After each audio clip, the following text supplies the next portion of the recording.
নমস্কার। আজকে আমরা ইজি টু লার্ন কম্পিউটার চ্যানেলে যে ভিডিওটি দেখতে যাচ্ছি তা হলো ইনসার্ট ট্যাব মেনুতে অবস্থিত পাইভট টেবিল অপশন বা ফাংশনটির ব্যবহার, যার সাহায্যে আমরা স্ক্রিনে অবস্থিত টেবিলটির মধ্য থেকে এমপ্লয়ি সিটি এর উপর ভিত্তি করে এমপ্লয়ি নেম এবং এমপ্লয়ি স্যালারিগুলি প্রত্যেকটি সিটি ওয়াইজ আলাদা করে তাদের সিটি ওয়াইজ টোটাল স্যালারি এবং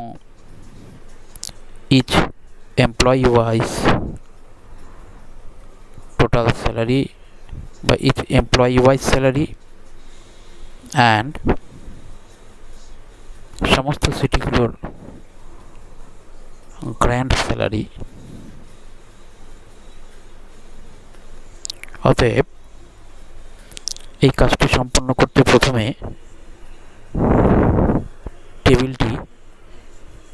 এই টেবিলটি অর্থাৎ নেম অফ এমপ্লয়ি এখান থেকে শুরু করে এই যে পুরো টেবিলটি মাউসের সাহায্যে সিলেক্ট করে নেব। তারপর ইনসার্ট ট্যাব মেনু এর আন্ডারে অবস্থিত প্রাইভেট টেবিল আইকনটিতে ক্লিক করে যে লিস্ট পাবো সেখানে পাইভট টেবিল অপশনটিতে ক্লিক করব। এরপর আমাদের সামনে স্ক্রিনে একটি create pivot table box show করবে।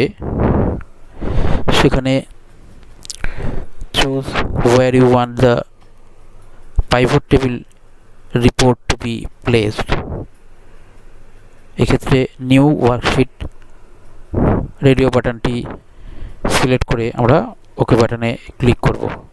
ফলস্বরূপ নতুন একটি ওয়ার্কশিট পাবো, যেখানে এই যে ডান পাশে দেখলে আমরা দেখতে পাচ্ছি pivot table field list show করছে, যেখানে তিনটি চেক বক্স আছে। প্রথমটি name of employee, employee city এবং এমপ্লয়ি স্যালারি ইন রুপিস কথাটি লেখা আছে। এক্ষেত্রে আমরা মাঝের যে চেক বক্সটি আছে এমপ্লয়ি সিটি, সেটা চেক করব। ঠিক তার পরবর্তীতে ওপরের নেম অফ এমপ্লয়ি চেক বক্সটি চেক করব এবং সবশেষে এমপ্লয়ি স্যালারি চেক বক্সটিতে ক্লিক করব।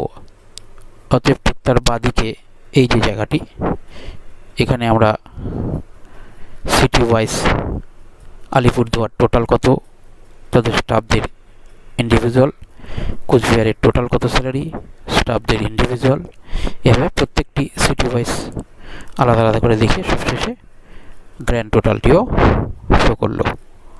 ঠিক আছে, যদি ভিডিওটি ভালো লেগে থাকে তাহলে প্রত্যেকেই লাইক করবে, শেয়ার করবে এবং সাবস্ক্রাইব করতে ভুলবে না।